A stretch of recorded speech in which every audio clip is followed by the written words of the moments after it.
হঠাৎ করে কুয়াশা, এই যে কী অবস্থা,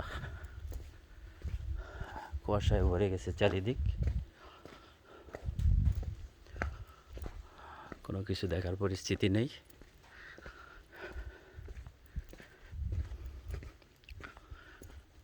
আপনারা যারা এই রাতের দৃশ্যটা দেখতে পাননি, উপভোগ করতে পারেননি, তাদের জন্য ভিডিওটা করতেছি, কালকে দেখে নিন।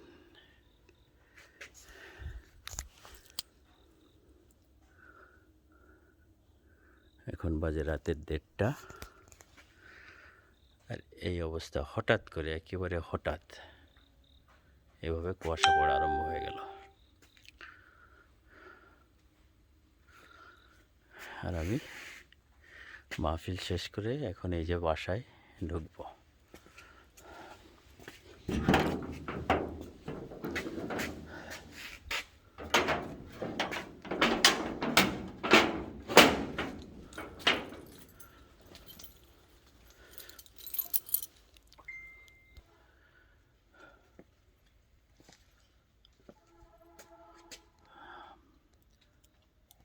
ফ্রন্ট ক্যামেরায় আসলে ওইভাবে দেখা যাচ্ছে না কুয়াশা, যেভাবে ব্যাক ক্যামেরায় দেখা যাচ্ছে।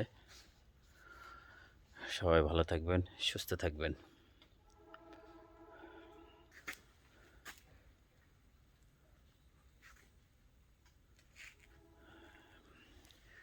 এই যে বাড়ি চলে এলাম। শুভরাত্রি।